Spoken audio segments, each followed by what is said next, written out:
Llegamos hoy, amigo oyente, al capítulo 5 del libro de Daniel, y en este capítulo se nos presenta la caída de Babilonia, que fue predicha por Daniel, al leer esa escritura en la pared en la fiesta que estaba dando Belsasar.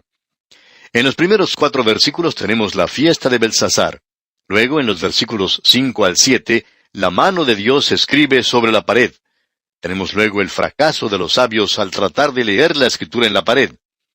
En los versículos 8 al 12 tenemos que Daniel es llamado del aparente retiro en el que vivía, y luego cara a cara con el rey, Daniel, a quien el rey estaba halagando, rechaza los regalos que él le quiere dar, pero accede a interpretar la escritura en la pared.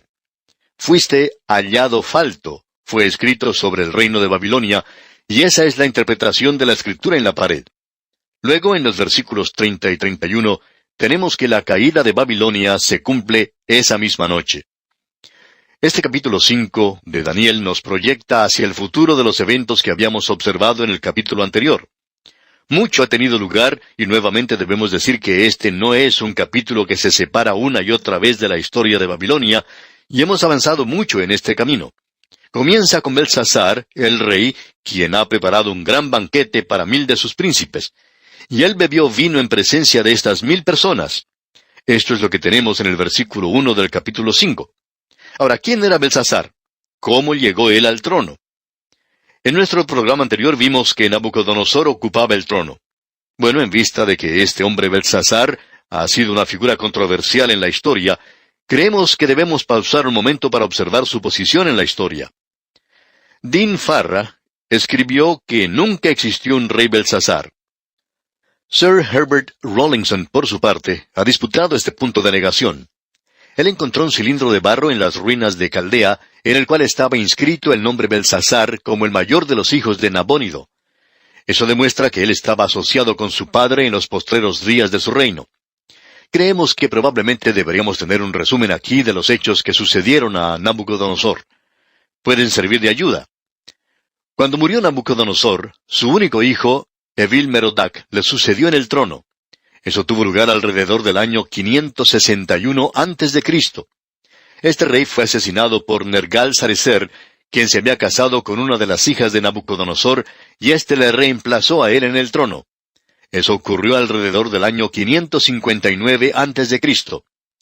Y luego Nergal-Sarecer fue sucedido en el trono por su hijo unos cuantos meses antes de ser asesinado por Nabónido, y Nabónido era el esposo de otra de las hijas de Nabucodonosor. Ahora, Nabónido, el gobernante del imperio de Babilonia, pasaba mucho tiempo alejado del reino en expediciones extranjeras, y Belsasar, su hijo, permanecía en Babilonia como el corregente. Esto nos revela cuán acertado había sido el profeta. Usted recuerda que Jeremías, en el capítulo 27 de su libro, dice en cuanto a Nabucodonosor: «Ahora yo he puesto todas estas tierras en manos de Nabucodonosor, rey de Babilonia, mi siervo, y aun las bestias del campo le he dado para que me sirva. Y todas las naciones le servirán a él, a su hijo y al hijo de su hijo, hasta que venga también el tiempo de su misma tierra, y la reduzcan a servidumbre muchas naciones y grandes reyes».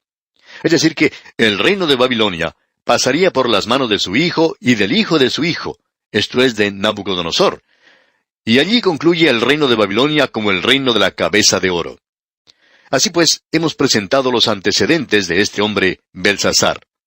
De paso, digamos que en ese cilindro de barro que fue descubierto, se podía apreciar una oración de Nabónido a la diosa de la luna por su hijo. Y decía lo siguiente: «Mi hijo, el fruto de mi corazón, yo honro a la divinidad suya, y que no se entregue a sí mismo al pecado». Y Heródoto, el historiador griego, también menciona y confirma esto. Nabónido se encontraba en el campo de batalla mientras su hijo Belsasar permanecía en Babilonia. Usted puede notar, y nosotros lo señalaremos cuando lleguemos allí, que cuando Belsasar le ofreció a Daniel una posición en su reino, fue la de ser el tercer señor del reino. Ahora, ¿por qué mencionó ese número tercero? ¿Por qué no dijo él: «Tú serás el segundo, el que me sigue a mí»? Bueno, porque Belsasar era el número 2. Su padre era en realidad el rey. Fue durante ese banquete, o mejor dicho, antes del banquete, que Gobrías, el general griego, se encontraba afuera. Él estaba sitiando la ciudad de afuera. Sedetún, el general griego, describe cómo se apoderaron de la ciudad desviando el canal del río Éufrates y permitiendo así que el ejército pasara a través de las murallas de la ciudad. Así es que este capítulo que los críticos dejaban de lado es confirmado por la historia secular. No nos gusta expresarnos de esta manera. Preferimos decir que la historia secular es confirmada por la palabra de Dios, porque nosotros sabemos, aun incluyendo a este historiador Heródoto, que esta clase de gente por lo general mentía. Uno no puede confiar en lo que ellos escriben, pero es interesante notar que aquí estamos tratando con aquello que es en realidad historia. Podríamos notar aquí también la soberbia, la arrogancia de este joven Belsasar. Él decide hacer un gran banquete mientras los ejércitos de Gobrías se encontraban a la vista de la ciudad. Amigo oyente, Gobrías era un ingeniero muy bueno. Él se retiró porque la ciudad de Babilonia era una ciudad realmente tremenda. Se encontraba en el valle de los ríos Tigris y Éufrates. Esta ciudad se decía que era inexpugnable, por lo menos eso era lo que creía Belsasar, y él entonces actúa de esta manera tan arrogante al hacer este banquete. Nabucodonosor había construido la ciudad para que soportara cualquier sitio. El muro de la ciudad era de unos 24 kilómetros cuadrados. Estaba construido de ladrillos. Tenía unos 100 metros de altura y era lo suficientemente ancho como para que 4 carros recorrieran el muro juntos.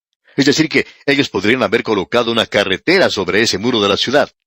Ellos tenían aprovisionamiento de granos y agua que les podían durar por años en realidad. Ese canal que venía del río Éufrates pasaba a través de la ciudad. Ahora, este banquete podría haber sido un desafío para el enemigo que se encontraba afuera, o quizá podía haberse animado para levantar la moral de aquellos que estaban adentro. Este banquete comenzó con mucha bebida. Y el licor hoy es un problema contemporáneo, tanto para los hombres como para las mujeres. ¿Sabía usted, amigo oyente, que el alcohol hoy es el problema de adicción de drogas número 1? Esto es muy interesante. Y en una ocasión pensamos que se hizo algo muy irónico e hipócrita de parte de un grupo de ciudadanos que tenía buenos motivos y que estaba formado por aquellos que se encontraban en las escuelas y en la política, en la iglesia y cosas por el estilo. Estas personas se reunieron para discutir el problema de las drogas entre los jóvenes. ¿Y sabe usted cómo comenzó esa reunión? Tomando bebidas. Eso es algo muy hipócrita, por cierto.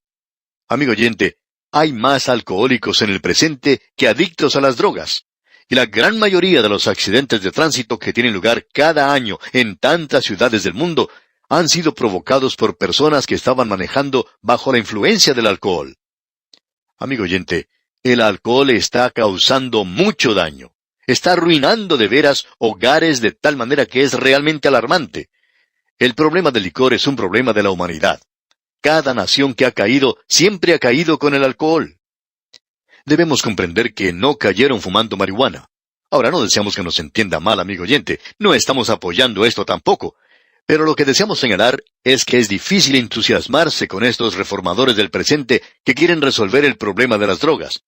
Debemos decirles a ellos que deben dejar de lado el alcohol primero, y luego entonces la gente les escuchará. Amigo oyente, Belsasar comenzó con la bebida en este banquete, y eso los hizo poner muy alegres para poder disfrutar mejor del banquete. Bien, veamos lo que dicen los versículos 2 y 3 de este capítulo 5 de Daniel. Belsasar, con el gusto del vino, mandó que trajesen los vasos de oro y de plata que Nabucodonosor su padre había traído del templo de Jerusalén, para que bebiesen en ellos el rey y sus grandes, sus mujeres y sus concubinas. Entonces fueron traídos los vasos de oro que habían traído del templo de la casa de Dios que estaba en Jerusalén, y bebieron en ellos el rey y sus príncipes, sus mujeres y sus concubinas. Usted puede apreciar que este hombre no solo está desafiando al enemigo que está allá afuera, sino que ahora está bajo la influencia del alcohol y hace una cosa audaz que su abuelo nunca se hubiera arriesgado a hacer. Cuando Nabucodonosor se apoderó de Jerusalén, él era un rey pagano, y él se trajo consigo esos vasos. Cuando él llegó al conocimiento del Dios vivo y verdadero, él hizo que se guardaran esos vasos. Ahora Belsasar, siendo un muchachito que creció en el palacio, sabía dónde estaban, y que él no debía tocarlos. Tenía que dejar esas cosas sin tocarlas.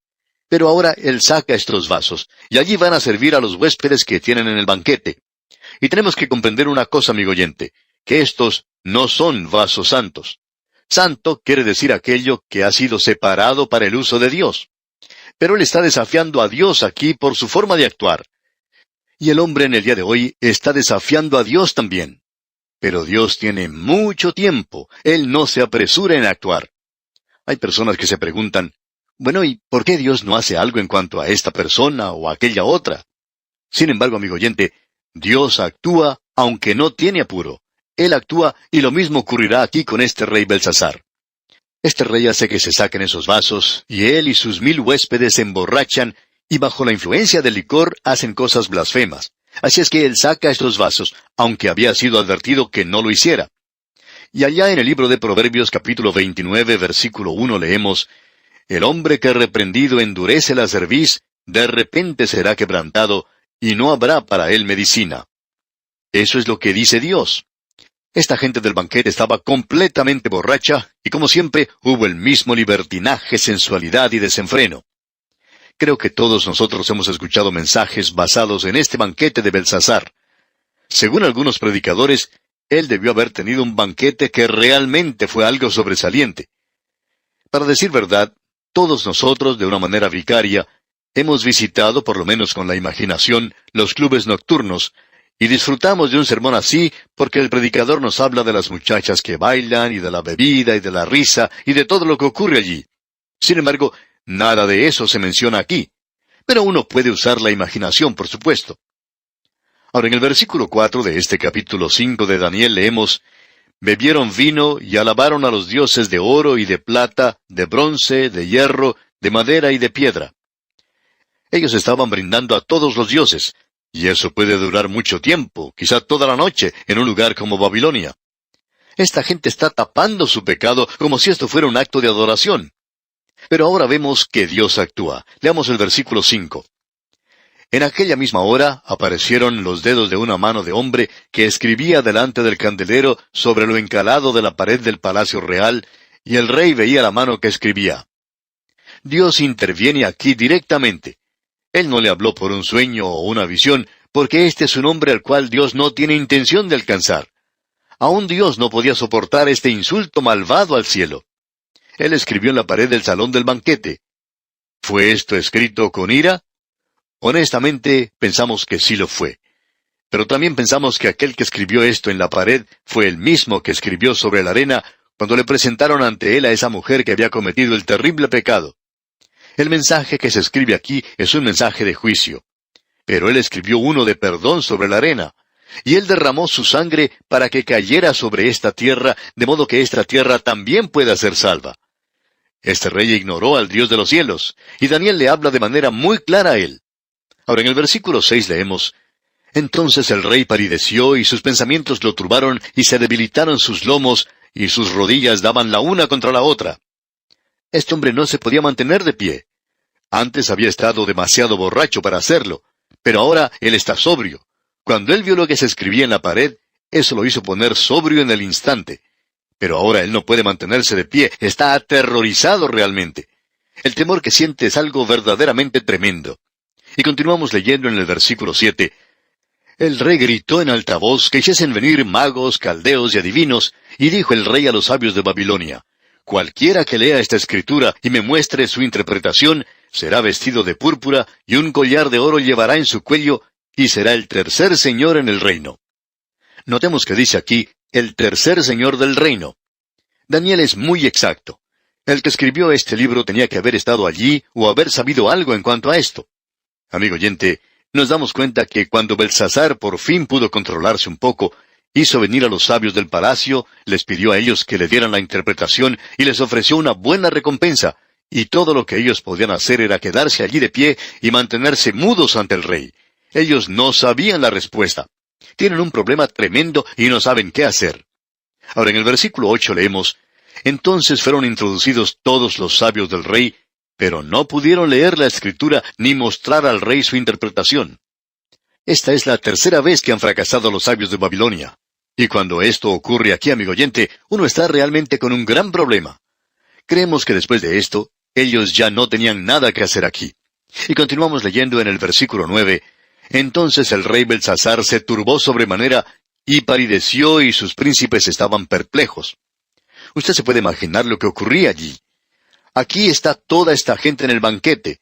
Momentos antes ellos estaban disfrutando de la bebida, divirtiéndose, pero ahora se muestran sobrios, confusos, perplejos.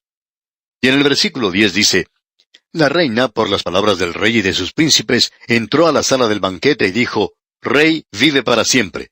No te turben tus pensamientos, ni palidezca tu rostro. Aquí entra la reina madre. Ella ha escuchado lo que había ocurrido en el banquete y entra al lugar. Así es que ella habla con el rey. Y proseguimos leyendo ahora en el versículo 11. En tu reino hay un hombre en el cual mora el espíritu de los dioses santos, y en los días de tu padre se halló en él luz e inteligencia y sabiduría, como sabiduría de los dioses, al que el rey Nabucodonosor, tu padre, oh rey, constituyó jefe sobre todos los magos, astrólogos, caldeos y adivinos. Usted puede comprender ahora el parentesco que se indicaba con una sola palabra, y por tanto, padre puede ser el abuelo o el tatarabuelo. La reina ahora recomienda que se llame a Daniel. En la última parte del versículo 12 dice, llámese pues ahora a Daniel, y él te dará la interpretación. La reina madre llega ahora para ayudar a salir de la situación en que se encuentra su nieto. Daniel, pues, es llamado. Él había sido puesto a un lado. Nos imaginamos que después de la época de Nabucodonosor, ellos se habían librado de Daniel en el sentido de que él había sido despojado de su cargo. Y en los versículos 13 y 14 leemos, entonces Daniel fue traído delante del rey. Y dijo el rey a Daniel, ¿eres tú aquel Daniel de los hijos de la cautividad de Judá que mi padre trajo de Judea? Yo he oído de ti que el espíritu de los dioses santos está en ti, y que en ti se halló luz, entendimiento y mayor sabiduría. Daniel es llevado pues delante del rey. Él ya había sido jubilado, por así decirlo, y ahora él recibe todos estos halagos. Y el rey le dice que los sabios han fracasado en su intento de interpretar la Escritura, y que si él puede hacerlo, le hará el tercer señor en el reino. Así es que el rey le está ofreciendo a Daniel la misma recompensa que le había ofrecido a los sabios. Y Daniel le responde en el versículo 17 diciendo, entonces Daniel respondió y dijo delante del rey, tus dones sean para ti, y da tus recompensas a otros. Leeré la Escritura al rey, y le daré la interpretación. Daniel rechaza los dones, los regalos del rey. Él muestra desprecio por el rey Belsasar, y estamos seguros de que si Belsasar no hubiera estado tan lleno de temor, él no hubiera ignorado esto como aparentemente hizo. Y después de todo, Daniel no quería ninguna recompensa. ¿Para qué la quería? Solo le hubiera servido por unas pocas horas. Ahora en los versículos 18 y 19 continuamos leyendo, el Altísimo Dios, oh Rey, dio a Nabucodonosor tu padre el reino y la grandeza, la gloria y la majestad. Y por la grandeza que le dio, todos los pueblos, naciones y lenguas temblaban y temían delante de él. A quien quería mataba, y a quien quería daba vida. Engrandecía a quien quería, y a quien quería humillaba. Nabucodonosor había sido un gobernante absoluto en esta tierra, y pensamos que no había ningún otro gobernante como él en el mundo, y no lo habrá hasta cuando gobierne el anticristo. Mira, amigo oyente, vamos a tener que detenernos aquí y dejar este estudio en esta parte, pero antes les sugerimos leer los versículos finales de este capítulo 5 para estar así mejor informado de lo que consideraremos en nuestro próximo programa. Que las incontables misericordias del Señor sean con usted, es nuestra ferviente oración. Regresamos hoy, amigo oyente, al capítulo 5 de este libro de Daniel, que estamos estudiando, y vamos a comenzar nuestro estudio hoy en el versículo 20. Usted recordará que Daniel ha sido llevado a la presencia del rey Belsasar para que interprete la escritura en la pared. Esa escritura se encuentra sobre esa pared de una manera muy clara, y se puede distinguir muy bien. Es decir, todos pueden verla con claridad, aunque nadie ha sido capaz de interpretarla. Daniel, antes de interpretar esta escritura, presenta a este joven rey, que está reinando bajo su padre, el mejor sermón que probablemente haya recibido. Daniel no es ya ese joven que se presentó ante el rey Nabucodonosor, sino que ahora ya es un anciano que va a la presencia de un rey joven, y aquí no hay esa brecha entre las generaciones. No la había antes y no la hay tampoco aquí. Escuchemos ahora lo que dice aquí en el versículo 20, en este capítulo 5 de Daniel. Mas cuando su corazón se ensoberbeció y su espíritu se endureció en su orgullo, fue depuesto del trono de su reino y despojado de su gloria. Daniel está narrando para el beneficio de Belsasar cómo Dios había tratado con su abuelo Nabucodonosor y le había colocado sobre el trono y le había dado un reino mundial. Y luego le presenta la experiencia que él tuvo. Leamos otra vez el versículo 20 y avancemos hasta el versículo 24. Mas cuando su corazón se ensoberbeció y su espíritu se endureció en su orgullo, fue depuesto del trono de su reino y despojado de su gloria. Y fue echado de entre los hijos de los hombres, y su mente se hizo semejante a la de las bestias, y con los asnos monteses fue su morada. hierba la hicieron comer como a buey, y su cuerpo fue mojado con el rocío del cielo, hasta que reconoció que el Altísimo Dios tiene dominio sobre el reino de los hombres, y que pone sobre él al que le place. Y tú, su hijo Belsasar, no has humillado tu corazón sabiendo todo esto, sino que contra el Señor del cielo te has ensoberbecido, e hiciste traer delante de ti los vasos de su casa, y tú y tus grandes, tus mujeres y tus concubinas, bebisteis vino en ellos.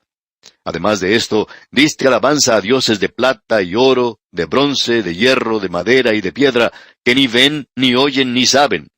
Y al Dios en cuya mano está tu vida, y cuyos son todos tus caminos, nunca honraste.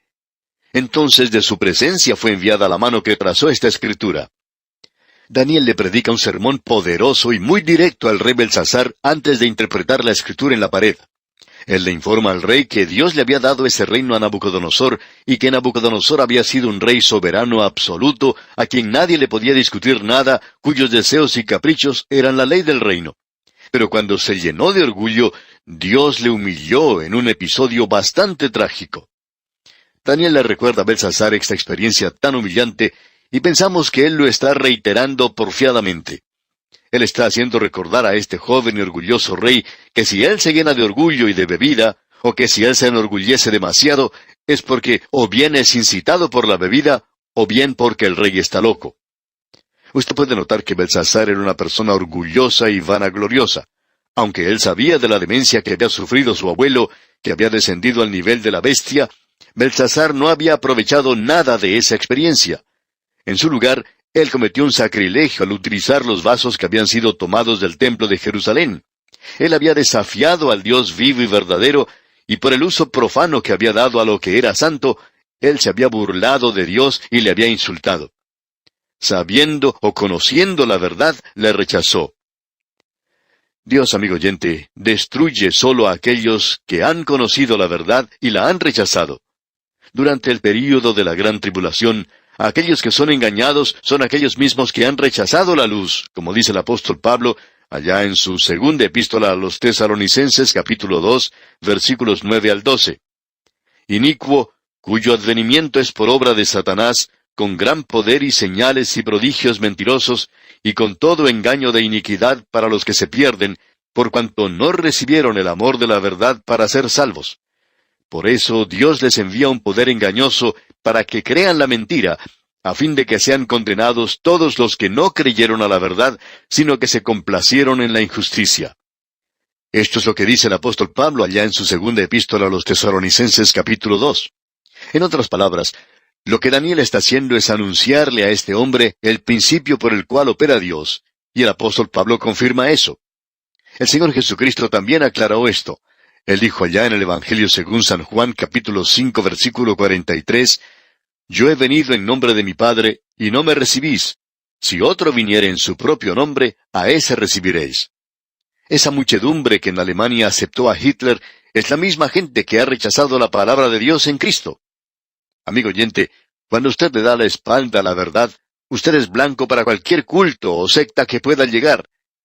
¿Por qué es que los cultos y las sectas crecen hoy, y la adoración a Satanás y todo eso que se dice en cuanto a los demonios? ¿Por qué estamos viendo esta manifestación? Se manifiesta en una nación que ha tenido la palabra de Dios, pero que la ha rechazado. Esa es la razón por la cual Dios también los abandona. Pensamos que existe una gran necesidad hoy por esparcir la palabra de Dios. Eso es algo importante. Quisiéramos que eso se grabara en sus corazones.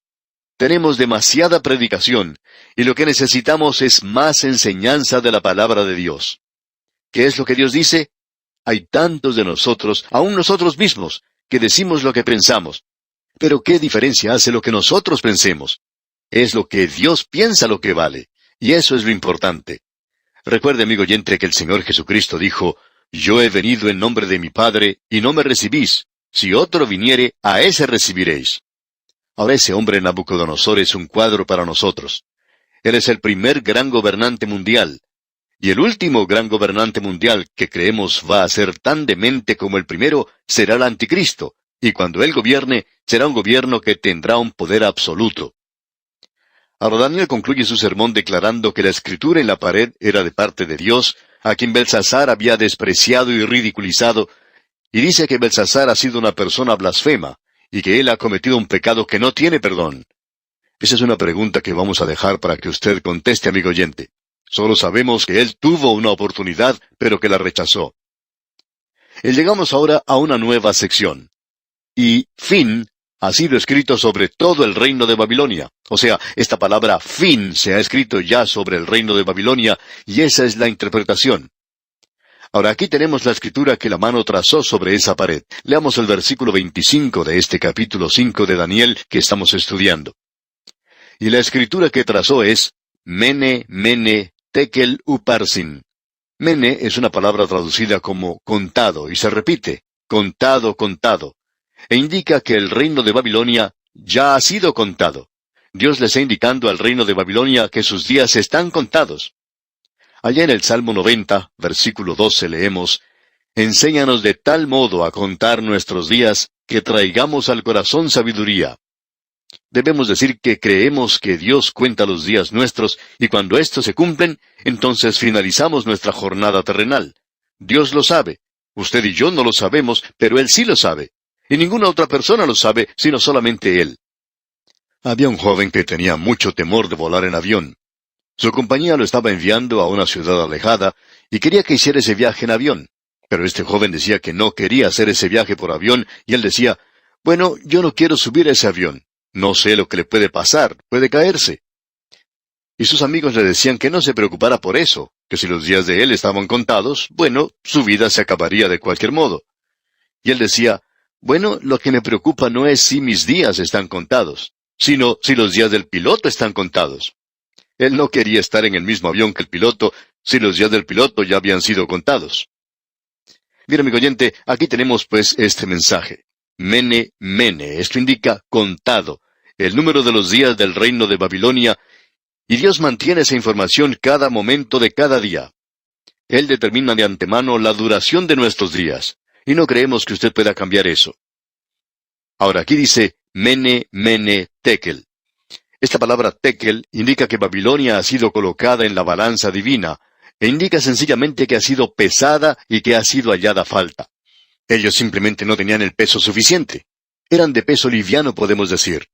Dios había levantado a Babilonia. Ahora la va a derribar. ¿Por qué? Porque Babilonia no había alcanzado el nivel establecido por Dios. Allá en el libro de Apocalipsis tenemos 2 capítulos que nos hablan en cuanto a las iglesias.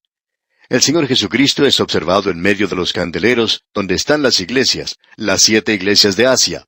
Él es quien atiende el candelero, lo alimenta con aceite, las apaga cuando no dan la suficiente luz, y Él juzga a cada iglesia hoy. Quizá aquí nosotros pesemos 1000 gramos por cada kilo, pero Cristo nos pesa en la balanza del tiempo, y Él dice a cada una de las iglesias, arrepiéntete. Ustedes no han alcanzado mi medida, y eso es lo que nos dice a usted y a mí hoy. Amigo oyente, usted sabe que nuestra justicia no es solo insuficiente, sino que son trapos de inmundicia. Solo su justicia puede pasar la prueba y puede pesar los 1000 gramos por kilo. En el libro de Romanos capítulo 3 versículos 21 y 22 leemos, Pero ahora, aparte de la ley, se ha manifestado la justicia de Dios, testificada por la ley y por los profetas, la justicia de Dios por medio de la fe en Jesucristo para todos los que creen en Él, porque no hay diferencia. Él es quien pesa la humanidad. Dios es quien pesa los actos, los hechos de la humanidad. Ahora, la palabra Pérez quiere decir que el reino de Babilonia va a ser dividido y entregado a los medos y los persas. Es decir, que la cabeza de oro está siendo quitada de aquella estatua, y ha llegado la hora para que ocupe su lugar los brazos de plata. Dios es quien está en control completo de la situación, y Él continuará quitando y poniendo, como dice el profeta. Dios quita y pone hasta que llegue aquel cuyo derecho es gobernar, y Él es aquel que vendrá algún día. Pero hasta entonces, Dios continuará quitando y poniendo, y creemos que Él hace una buena tarea en cuanto a esto. Recordamos que hace muchos años, Mussolini, Hitler y Stalin eran un terror. La gente que pertenecía a un partido político no quería a los del otro partido, y viceversa. Sin embargo, todo esto desaparece. Amigo oyente, Dios continúa gobernando y controlando las cosas. Él es quien quita y pone y continuará haciendo eso hasta cuando llegue aquel cuyo derecho es gobernar. Y esa es la piedra cortada no con mano. Él establecerá su reino aquí en la tierra. Ahora el versículo 29 de este capítulo 5 de Daniel dice: Entonces mandó Belsasar vestir a Daniel de púrpura y poner en su cuello un collar de oro, y proclamar que él era el tercer señor del reino. Cuando dice esto de tercer señor del reino, nos damos cuenta de lo exacto que es el libro de Daniel. Como usted puede notar, el padre de este joven Belsasar era Nabónido, y en realidad él era el rey. Su hijo, quien era el nieto de Nabucodonosor, estaba reinando en su lugar. Su padre estaba haciendo alguna campaña y Belsasar era el segundo gobernante, así es que solo podía ofrecer el tercer puesto. Esto es lo que sucedió, pues, y la historia lo confirma. Ahora los versículos 30 y 31 de este capítulo 5, los versículos finales dicen: La misma noche fue muerto Belsasar, rey de los caldeos, y Darío de Media tomó el reino, siendo de 62 años. En el mismo instante en que tenía lugar este banquete, los medos estaban marchando por debajo de los muros de Babilonia, donde antes corrían las aguas del canal. Debajo de los muros de esa ciudad corrían las aguas de los canales a través de toda la ciudad. Era una ciudad bastante hermosa, y ahora las aguas han sido desviadas hacia otra dirección, hacia el río Éufrates. Aquí tenemos al ejército de Darío penetrando a la ciudad misma, a donde estaba ubicado el palacio.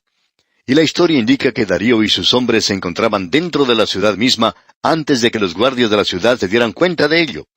Acedetín, el historiador griego, menciona en la historia secular la forma en la cual se apoderaron de esa ciudad los medos y los persas. Belsasar fue muerto esa misma noche. Él había sido pesado y fue hallado falto. Dios hace eso. Dios dice que usted y yo hemos sido hallados faltos, que todos hemos pecado y estamos destituidos de la gloria de Dios. Nosotros no llegamos a alcanzar el nivel, la norma, el estándar establecido por Dios. Y nosotros también estamos siendo juzgados en el presente, estamos perdidos. Y Dios nos está ofreciendo salvación. Ese hombre la rechazó y Belsasar murió. Y Darío de Media se apoderó del reino ahora. Él realizó un ataque relámpago y destruyó a Babilonia. Eso se había dicho proféticamente allá en el capítulo 21 de Isaías. Hace un tiempo atrás preguntamos cuántas personas habían escuchado un sermón predicado sobre el capítulo 21 de Isaías, y quizá era el 1% que había escuchado un sermón basado en Isaías capítulo 21. Bueno, ahora no vamos a preguntar eso, pero pensamos que usted no solo ha escuchado un sermón basado en el capítulo 5 de Daniel, sino que han sido muchos los sermones que han hablado de este tema. Allá en el capítulo 21 de Isaías, versículo 5, leemos lo siguiente: Ponen la mesa, extienden tapices, comen, beben. Levantaos, oh príncipes, ungid el escudo. Dios estaba controlando y gobernando, y en un día futuro otra Babilonia caerá en las manos de Dios, y eso se nos presenta en el capítulo 18 de Apocalipsis, pero no vamos a ver eso ahora. Así es como cae esta civilización del hombre. Y con esto, amigo oyente, llegamos al capítulo 6 de Daniel, y pensamos que este capítulo 6 es probablemente el más conocido de toda la Biblia. Aquí se habla de Daniel en el foso de los leones. Y esto es algo que se menciona muchas veces. Amigo oyente, ¿se ha detenido usted a pensar alguna vez que Daniel solo pasó una noche en el foso de los leones? Sin embargo, él pasó toda una vida, desde que era un muchachito de unos 17 años hasta que tenía 90 años, en el palacio del rey. Y era una situación más peligrosa para Daniel vivir en el palacio del rey que pasar una noche en el foso de los leones. Los leones no le podían tocar, pero en el palacio él se encontraba en peligro constante. Sin embargo, nos gusta hablar en cuanto a Daniel en el foso de los leones, ¿verdad? Nos gustaría hablar más de Daniel en el palacio de Nabucodonosor, y luego de Nabónido, y luego de Belsasar, y luego de Darío de Media, y luego de Ciro, ese gran gobernante.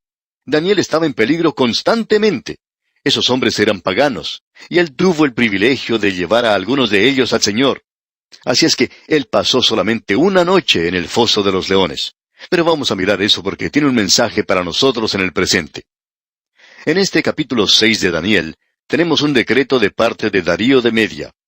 Hemos recorrido mucho camino. Avanzamos desde la época de Nabucodonosor hasta Belsasar.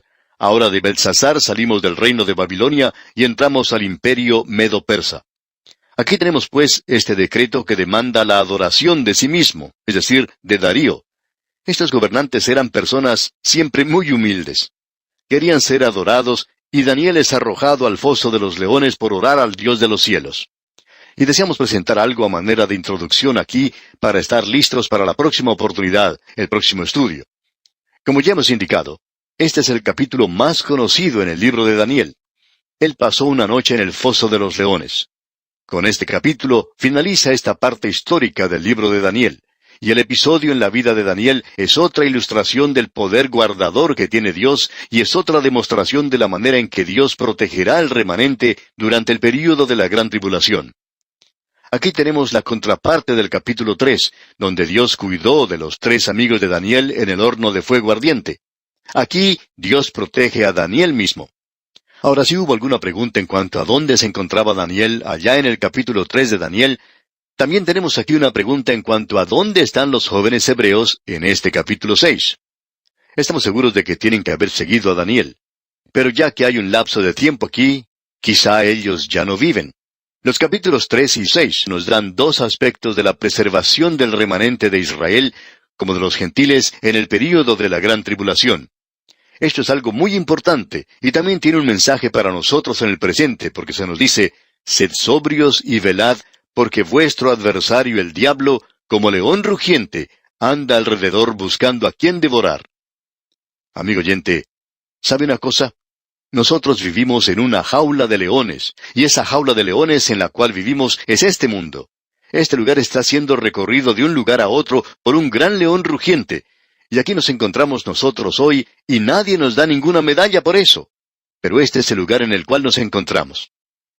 Bien, esperamos que esto sirva como introducción a lo que diremos, Dios mediante, en nuestro próximo programa. Pero antes le sugerimos leer el contenido del capítulo 6 de este libro de Daniel, para estar al tanto de lo que consideraremos en nuestro próximo programa. Es nuestra oración que el Dios viviente derrame sobre usted sus ricas bendiciones.